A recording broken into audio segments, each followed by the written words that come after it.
I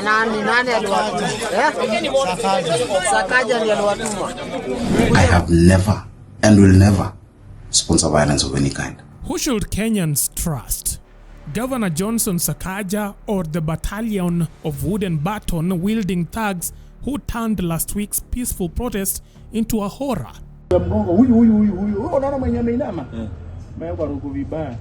Hii ni polisi ama ni Sakaja?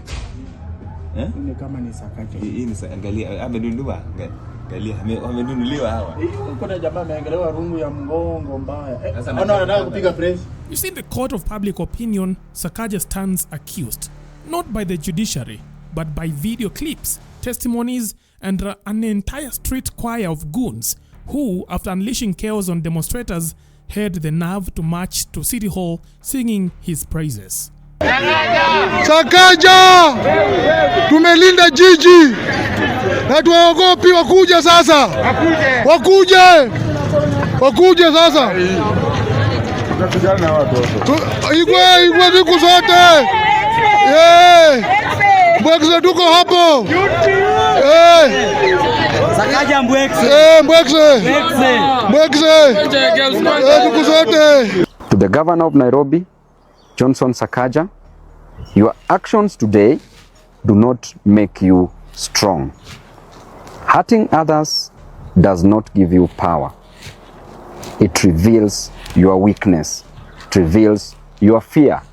It reveals your utter lack of respect for the rule of law. Yet, days after being linked to this violence for higher squads, Sakaja emerged, clean-shaved, cool as ever, to wash his hands like a modern-day Pontius Pilate, declaring that he has never sponsored violence. I have never and will never sponsor violence of any kind. My entire political life has been anchored on siasa safi, which upholds human dignity, the rule of law, and the democratic rights of every Kenyan. I have never used violence to gain power, and I never will. My record speaks for itself. Na ile tukupita pale mbele ya City Hall ilikuwa tu just kuonyesha tumefanya job. Ile Kenya ulitulipia tumeidu. Let's rewind.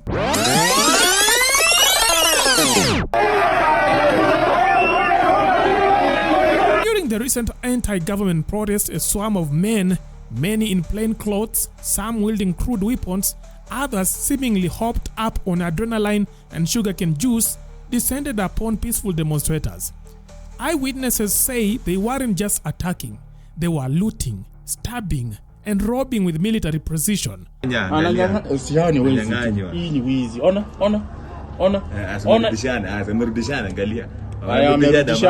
Amerudishana mawe sana. Ona huyo kwa mfuko anapona. Kwa mfuko amepora kila kitu. Mawe sasa angalia hapo. Amerudishwa. Their fee at least 2,000 Kenyan shillings, according to multiple confessions, and the occasional high five from security officers who, far from intervening, looked more like co-stars than bystanders. Hadi wako escorted na karao.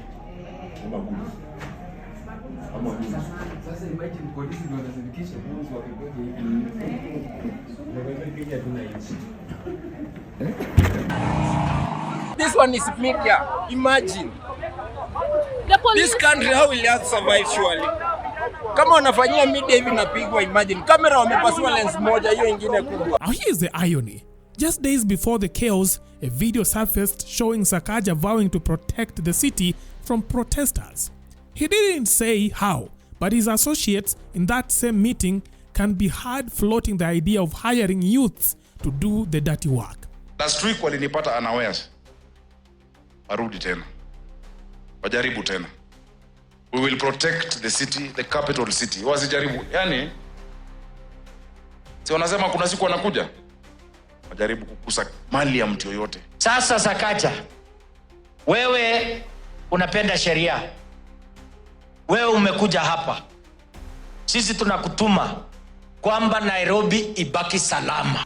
Ojwanga niuliwa ndio Nairobi yangamizwe. Sakaja, umepatiwa point. Panga vijana na polisi, ule anakuja kuleta ujinga, tutamenyana.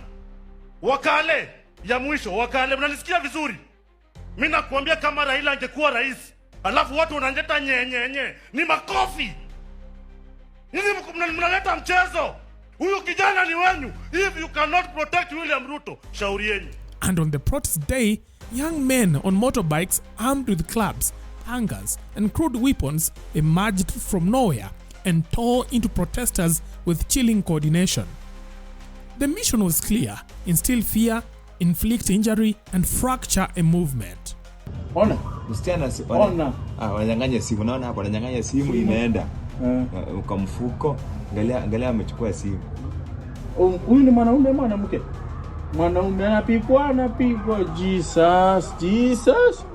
Pikipiki kuna magunu walikuwa nayo, walikuwa wametumwa wako na tear gas, wakifika watu wa mahali wamekusanyika, wanarushia watu tear gas. Sasa hapa wamekanyaga mahali pabaya. Tunajaribu kuambia Kasongo asiporekebisha hii government yake, kama iko hivi Kenya hatutakubali, kwa sababu sisi ndio majority. Several of these so-called city protectors were caught by protesters mid-mayhem, and when fist flew and tables turned, some began singing like canaries, bleeding and broken. They confessed that they had been hired by Sakaja himself to break the protest and send a message. Gavana ndiye anawatuma muangaisha watu. Aliwalipa pesa ngapi? Aliwalipa ngapi? Zao. Wapi? Wapi hiyo zao? Watu wangapi? Sakaja zao iko wapi? 5. Mlikuwa watu 5. Wengine niko na mtoi mmoja na kwa mdogo sana. Mlitumwa na nani? Sakaja kwa Sakaja amewatuma. Sakaja. So, what does Sakaja say now? Well, he is flipped the script. The goons, he claims, were sent by anti-Ruto politicians to make him look bad, a political smear job. These accusations are not only false, they are a desperate attempt by certain well-known individuals whose political careers are marked by violence, by intimidation, by chaos, who have gone as far as to hire goons to come and infiltrate protests and say that I'm the one who sent them, so as to taint my name and to gain political mileage. They have cheapened the cause of our young people. Fellow Kenyans, let us not be hoodwinked. Some have even gone as far as giving them county paraphernalia to say that they work for the county government or that they are my supporters. Nothing is further from the truth. I urge you, Nairobians, not to be deceived. Let us not allow rogue politicians to hijack serious matters for selfish gain. The recent and tragic events, including the injuring of many, mugging, the shooting of the trader Boniface Kariuki, demand justice, not sideshows or distraction. Shifting the focus to unverified claims against me is not only dishonest, it dishonors the victims, the business owners who are counting losses in the millions, the people who have lost loved ones, and the people of Nairobi. I urge the relevant authorities to conduct thorough investigations and bring these individuals to justice. As leaders, we must operate strictly within the bounds of the law, with restraint, professionalism, and an unwavering respect for human rights. To every Nairobian, I assure you, my office remains open, transparent, and committed to serving you. Do not fall for this politics. It is like what has happened before many times, where people are given t-shirts and colors of opponents to act in a certain way to make the opponent look bad. It is too simple, too simplistic for our minds. Which raises an awkward question. If they were truly anti-government operatives, why would law enforcement allow them to prepare for battle under their nose? Look at how this country has become. This is transformation. This is now dangerous. This is now dangerous. William Ruto is a useless man.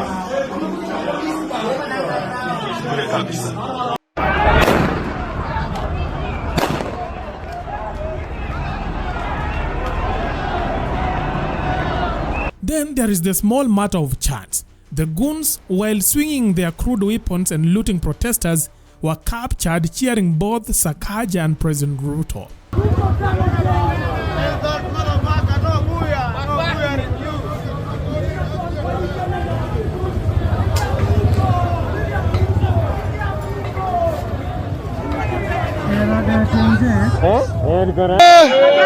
Igwe!